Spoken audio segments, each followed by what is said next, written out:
अस्सलामुअलैकुम and good evening my dear brother and sisters. मैं उम्मीद करता हूं कि आप सब लोग खैरियत से होंगे। अच्छा, फर्स्ट ऑफ ऑल एक बात तो मैं ये करना चाहता हूं कि आज का लेसन नंबर 48 अपलोड नहीं हो सकेगा, मैं ज़रा कहीं बाहर हूं। तो मैं यहां पे बताता चलूं उन तमाम बहन भाइयों को कि जो आप लोग जर्मन लैंग्वेज सीखना चाहते हैं आसान और ईजीएस्ट वे में, my dear brother and sister, so this is the best channel for you to learn German language easy and fast. मैं ये बातें नहीं कर रहा या वैसे कोई हवा में मैं कोई तीर नहीं छोड़ रहा, और मैं वाकई में आपको बता रहा हूँ। मैं खुद यहाँ पे मैंने जर्मनी में रह के मैंने जर्मन लैंग्वेज सीखी है, और ये जर्मन ज़ुबान शुरू में वाकई बहुत मुश्किल लगती है, बंदे के ऊपर से ही गुजर जाती है, यार ये क्या बात हो रही है। लेकिन ज़ाहिर बात है, मैंने इतने सालों में रह के कम से कम 8-10 साल हो गए यहाँ जर्मनी में, तो मैंने ये जर्मन ज़ुबान खुद सीखी है। फिर उसके बाद मैंने बे 1 किया, जो कि मुझे नेशनलिटी के लिए भी चाहिए था। फिर मैंने आगे बे 2 तक भी पढ़ा, ठीक है, और इसकी मैंने तमाम ग्रामर के साथ सीखी है, ठीक है।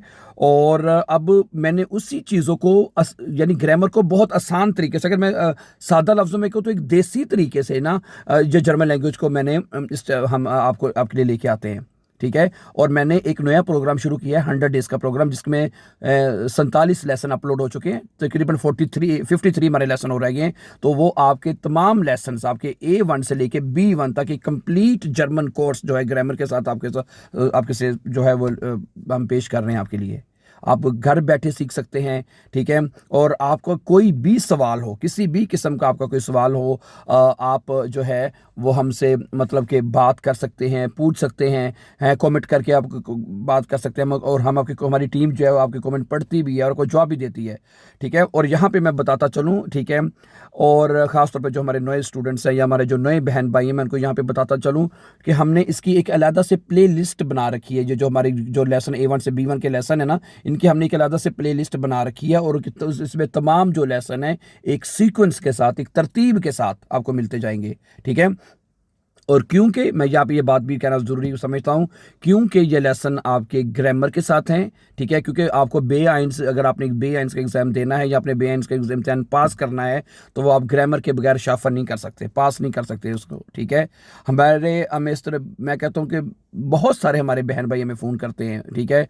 वो अब एक तो वो अपने तौर पे एग्ज़ाम देने की कोशिश करते हैं, पास करने की, जो चले हम देखते हैं क्या होता है, ठीक है। लेकिन वो शिप्रेशन में पास हो जाते हैं। वो कहते हैं हमारा स्पीकिंग बहुत अच्छा हो गया, स्पीकिंग हमारे बहुत आउट क्लास नंबर हैं, लेकिन वो श्राइबन में और लेज़र में फेल हो जाते हैं। समझ आ रही बात आपको? उसकी वजह ये है कि जब तक आपको ग्रामर की अंडरस्टैंडिंग नहीं होगी ना, तो आपके लिए वो एग्ज़ाम शाफन करना, खासतौर पे लेज़न और श्राइबन, मुश्किल हो जाएगा। इसलिए मैं आपसे ये रिक्वेस्ट करूँगा कि आप जब भी बे 1 के इम्तिहान में जाएँ, ठीक है, पूरी तैयारी के साथ जाएँ हैं। अगर जारी बात, अगर आपको पैसे ज़ाया करने का शौक है तो पैसे ज़ाया कर लें, ठीक है। एक दफ़ा नहीं तो दो, एक दफ़ा ट्राई कर लें। एक दफ़ा देने में से हर्ज भी कोई नहीं है। एक दफ़ा टेस्ट देने में से बंदे को कम से कम इतना अंदाज़ा भी तो हो जाता है कि टेस्ट होता कैसे है, क्या चीज़ें, पैटर्न का बंदे को पता चल जाता है, ठीक है।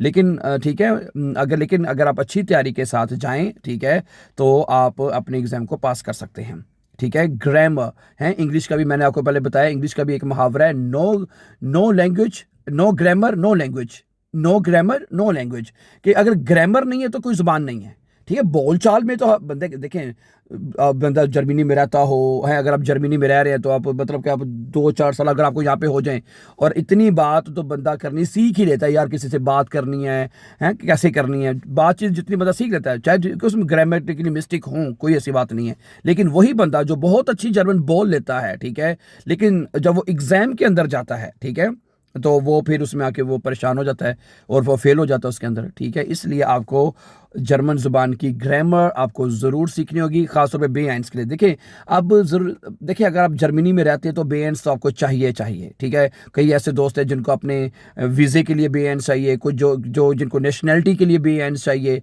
तो वो तो फिर वो एक रिक्वायरमेंट है ना, एक ज़रूरत है, वो तो फिर आपको करना ही पड़ेगा, ठीक है।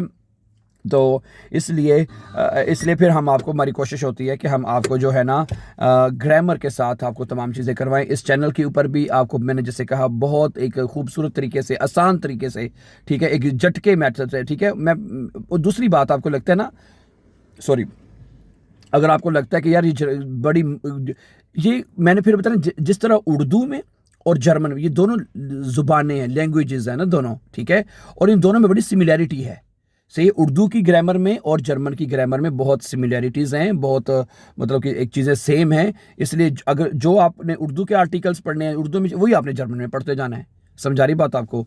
इसलिए आपको ज़्यादा समस्या करने की या आपको ज़्यादा परेशान होने की बिल्कुल ज़रूरत नहीं है। आप इन तमाम चीज़ों को अब सीख सकते हैं, ठीक है। और मैंने जो अभी शुरू में आपको कहा, तमाम लेसन नंबर 1, लेसन नंबर 2, 3, 4, 5, 6, ये सारे लेसन एक तरतीब के साथ चल रहे हैं। और मैंने आपको पहले भी बताया था कि आपको टोटल 4 जर्मन केसेस हैं, by the way 4 German cases जो कि आपको सीखने हैं, ठीक है। जिसमें हमने अब ये जो 47 लेसन तक हमने कल तक पढ़ा है, उसमें हमारा नॉमिनेटिव केस हमने शुरू, जर्मन ज़ुबान लैंग्वेज वो नॉमिनेटिव से ही शुरू होती है। जर्मन लैंग्वेज की जो शुरुआत है वो शुरू होती है नॉमिनेटिव केस से। पहला आपका केस नॉमिनेटिव है, वो हम पूरा पढ़ चुके हैं। ओके, अगर आप नॉमिनेटिव अगर नहीं करेंगे तो मैं बता रहा हूँ फिर आपको अगला स्टेप नॉमिनेटिव अक्यूजेटिव का समझ बिल्कुल नहीं आएगा, ठीक है। This is a very important. इसलिए मैंने बताया ना, मैंने क्योंकि आपके पहले शुरू में बड़ी प्रॉब्लम्स थी, आपकी बड़ी शिकायतें आ रही थी कि जो हमें इस लेसन तरतीब के साथ नहीं मिल रहे, कभी कोई लेसन तो कभी कोई, क्योंकि हम समटाइम स्टोरीज या दूसरे डियालॉग्स वगैरह भी अपलोड करते हैं, वो खिचड़ी सी बन जाती थी। ऐसे ही है ना, आप लोग इससे सहमत हो गए, आपकी बड़ी ये शिकायतें थी। लेकिन फिर हमने ना, क्या आप बल्कि आपने हमें मशवरा दिया कि आप इनकी जो है ना हर एक चीज़ की आप प्ले लिस्ट बनाएं हैं, जो लेसन वाइज है उनकी अलग प्ले लिस्ट हो, जो वोकेबलरी है उसकी अलग से प्ले लिस्ट हो, हैं जो और इस तरह की डियालॉग्स हैं उसकी अलग प्ले लिस्ट हो, स्टोरीज़ हैं उसकी अलग प्ले लिस्ट हो, तो ताकि जिसने जो चीज़ सीखनी है वो उसके हिसाब से पढ़ता जाए और सीखता जाए, ठीक है। तो ये इसमें मैं आपका भी बहुत शुक्रिया जो है अदा करना चाहूँगा कि आपने हमें एक बताया कि इस तरीके से आप चीज़ें जो है वो बनाएं, ठीक है।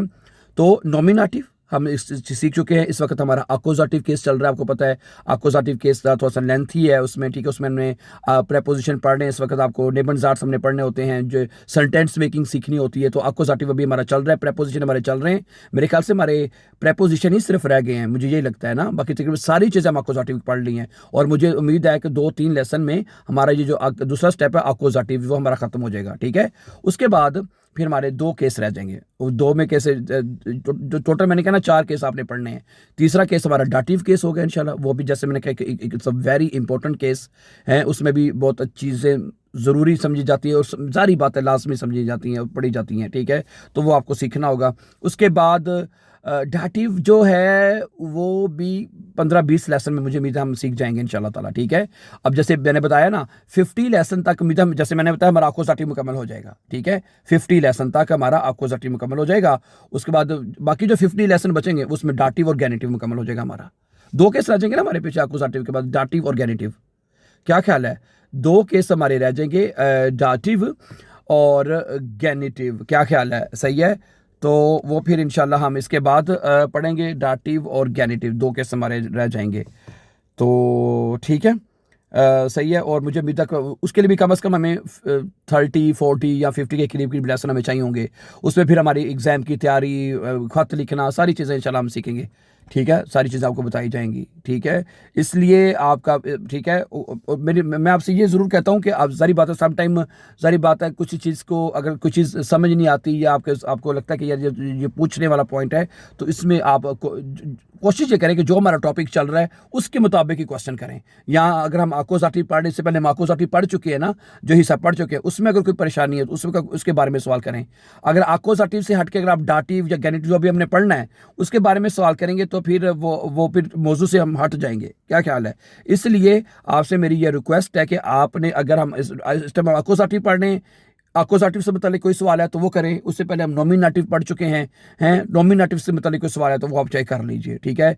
तो बेसिक तो ये, लेकिन बेस्ट चीज़ यही रहेगी हमारे लिए और आपके लिए भी आसानी होगी कि अगर आप जो टॉपिक हम इस वक्त पढ़ रहे हैं, जैसे हम इस वक्त हमारे प्रेपोजिशन चल रहे हैं, ठीक है, उसके बारे में अगर कोई सवाल हो, वहाँ पे कोई मुश्किल नहीं आती तो वो उसके ऊपर आप सवाल करें और हम इंशाल्लाह हमारी टीम कमेंट में पढ़ के हमें बताएगी जी ये सवाल है, ये स्टूडेंट को समझ नहीं आ रही, इसमें क्या मुश्किल है तो इंशाल्लाह वो हम आपको पूरे तफसील के साथ उसको एक्सप्लेन करने की भरपूर कोशिश करेंगे, ठीक है।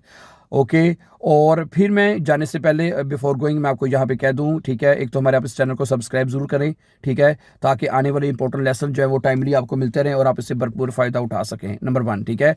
और जुड़े रहें, ठीक है, सीखते रहें, मुश्किल नहीं है, परेशान नहीं होना। लगता है कि जैसे बहुत मुश्किल ज़ुबान है, ठीक है, मैं आपको इस बात की यकीन दिलाता हूँ, मैंने भी तो यहीं पर रह के सीखी है ना ब्रदर एंड सिस्टर्स, ठीक है। मुझे भी यकीन करें, शुरू में मुझे तो इसके अलिफ बे का ही नहीं पता था, ठीक है ना, ठीक है, लेकिन विद द ग्रेस ऑफ अल्लाह अब इस ज़ुबान को हमने सीख लिया है, ठीक है। और मेरी कोशिश है कि मैं आपके लिए बहुत आसान मेथड के साथ इन तमाम चीज़ों के लिए लेके आऊँ, ताकि आप इसे अच्छी तरह से सीख सकें और आप भी आपके जो भी आपका गोल है, ए आइंस आ आइंस आ स्वाइब बे, जो भी आपका गोल है, आप उससे भरपूर फ़ायदा उठा सकें, ठीक है। So thank you very much for watching, and कल इंशाल्लाह लेसन नंबर 48 जो है वो अपलोड कर दिया जाएगा टाइमली, ताकि आप उसको वॉच कर सकें। And before going please for upcoming important videos don't forget to subscribe, always be happy and have a nice time, miss tomorrow. अस्सलाम वालेकुम।